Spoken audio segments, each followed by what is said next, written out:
Happy Vlogmas day 10, you guys. For today's video, I am reading the lowest rated book on my physical TBR. So I have 14 books on my physical TBR. They're all right here. Ideally, I would love to read all these books before the end of 2022. I know realistically that won't happen, but I'm going to try my best to get through some of these books before the end of the year. I actually went on Goodreads already and looked up the ratings for all of these books, but I'm just going to share them with you guys in case you're not familiar with my physical TBR. I wrote all of the ratings on a little sticky note, but the first book that I have is Things We Never Got Over by Lucy Score. This one has a rating of 4.28. The next book that I have is Love and Gelato by Jenna Evans Welch. This one has a rating of 4.10. Then I have Archer's Voice by Mia Sheridan. This one has a rating of 4.32. Red, White, and Royal Blue by Casey McQuiston, 4.15. Six of Crows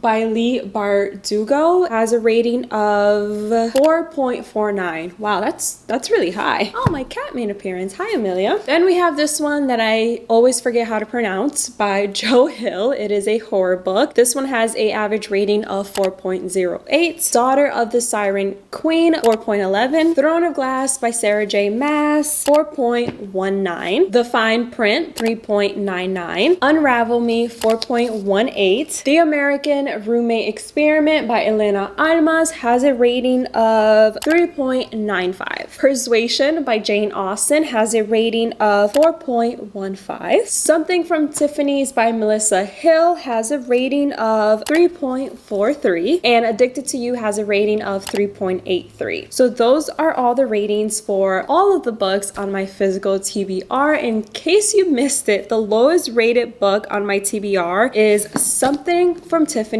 by Melissa Hill. Again, this has a rating of 3.43. I guess this is the book that I'll be reading today. I actually started reading this book, I think last week or 2 weeks ago, and DNF'd it around 50 pages because I just couldn't get into it. I guess we're picking up right where we left off, and it actually works out because this is a Christmas book and we're literally in the middle of the holiday season, hence the Christmas tree behind me. So I think it's perfect timing, and trust me, I did not plan this at all. So we're just going to read it, and I think there's a movie on Amazon Prime based on this book. So once I finish reading this book, and if the movie is already out, I'll watch the movie and see which one's better, the movie or the book. I think that would be fun too. Again, not planned, it just worked out that way. So let's get to reading. It's actually much later in the day right now, and if you hear my stove in the background, I'm sorry. I'm preheating my oven because it's dinner time. It's 3:52 in the afternoon. I've been filming all day for another video unrelated to this one. So I'm actually looking forward to chilling on my couch and reading, even if it's a very low rated book. Where did I leave off? Oh, I have a post-it. I left off on chapter 8, page 54. So that's where I'm going to start off. Honestly, it hasn't been that long since I picked up this book. It's been maybe like a week or two. So I still remember what happened in the story. So I don't think I need to go back and reread. So I'm just going to start reading from chapter 8 and go from there.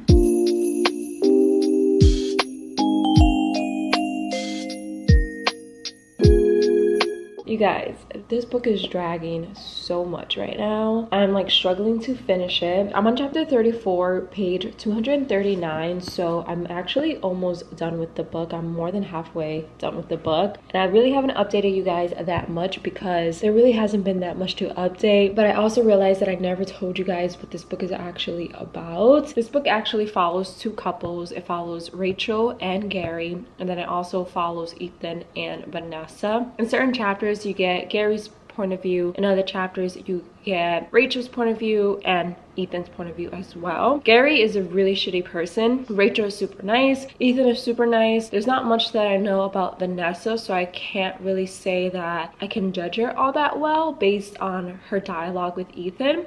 I had to turn on the light because it was too dark. So the whole premise of the book is that Ethan and Gary were at Tiffany's on the same day, literally minutes apart from each other, and something happened that caused their their gifts to be swapped. So Gary ended up with Ethan's gift for Vanessa, and Ethan ended up with Gary's gift for Rachel. So far the entire book has been Ethan trying to obviously get his Tiffany's purchase back, but he hasn't been successful at all. And Gary is actually a really shitty person. I don't understand why Rachel is with him because they're complete opposites, but Gary has been avoiding Ethan, and I don't really think he has an idea that he has Ethan's Tiffany purchase. He thinks the mishap happened at the Tiffany store, so he doesn't feel obligated to, you know, return the gift or be honest with Rachel about it. Now Rachel thinks that that gift was meant for her and it wasn't. So I feel like the author is definitely dragging the plot a little bit. It's pretty boring. So I can see why this has a lower rating. I'm hoping it picks up. I think I have an idea of how this is going to end, but obviously I have to keep reading to figure it out. Hi. Yeah, I'm just going to continue reading and hopefully this book picks up because I'm really bored and it needs to pick up.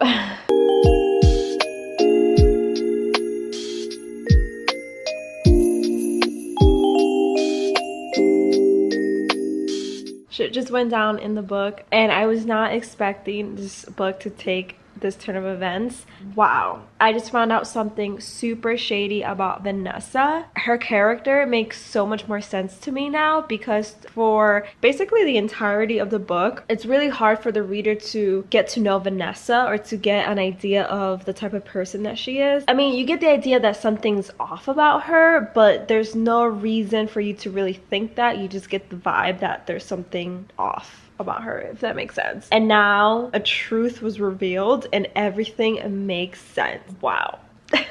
Oh my god. Don't mind me. It's actually really cold in my apartment right now. I need this blanket. I just finished something from Tiffany's and let me tell you, this was such a giant waste of time. I did not enjoy this book at all. I mean, it got a little bit interesting at the end because of the huge plot twist regarding Vanessa, but it was still pretty boring. So I give this book a 1.5, maybe 2 stars out of 5 stars if I want to be generous. I just felt that the characters were incredibly boring. The plot was really unrealistic. Everything could have been solved if at least one character spoke up, but they never did. So the book just dragged on and on and on. Literally, this book is 371 pages and it could have probably been 150 pages. The plot sounded really interesting, but it just did not deliver. So I personally wouldn't recommend this book just because I didn't like it. I think the cover is absolutely gorgeous and I'm going to keep it for that reason alone, but definitely not my fave and I wouldn't recommend you guys to read it at all. I am going to check out the movie though because I want to see if somehow the movie adaptation is better than the book itself. I doubt it, but let's see. Let's see what the movie is giving. You never know. Maybe it's better. But wow, what a giant waste of time. I did not enjoy that book at all.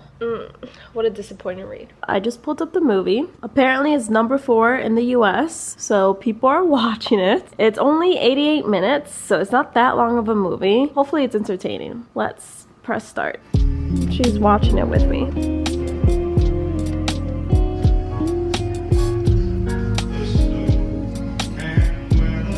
Hold on. This movie was produced by Reese Witherspoon? Wow.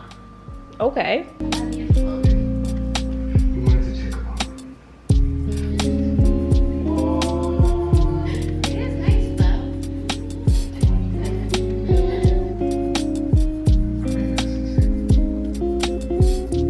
Alright you guys, last night I finished a movie quite late, so I didn't get a chance to update you guys on my thoughts on the movie. I literally went to bed right after the credits started rolling. I was so tired. I will say that the movie is 10 times better than the book. I actually really enjoyed the movie. They actually omitted a lot of the things that happened in the book and added new things, so it was similar to the book, but in reality it was kind of a whole 180 from the book, if that makes sense. Like, there were elements from the book that stay the same, but it felt different from the book. For example, the entire movie takes place in New York City versus in the book, only the first couple chapters takes place in New York City and the rest takes place in Dublin and I forget where, I think London? Dublin and London. So it has a completely different feel in that regard. Also, the characters in the movie are American versus the characters in the book are not. And I just really liked the movie. It was corny at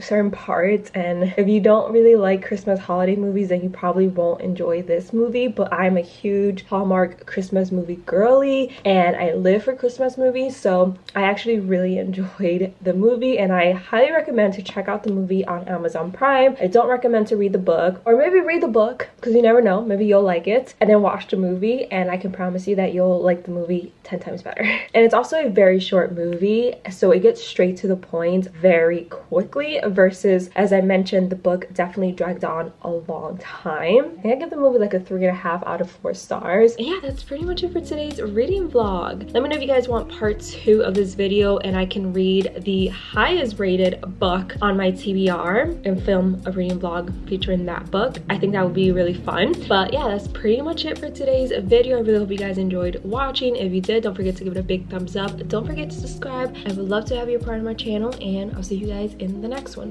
Bye guys.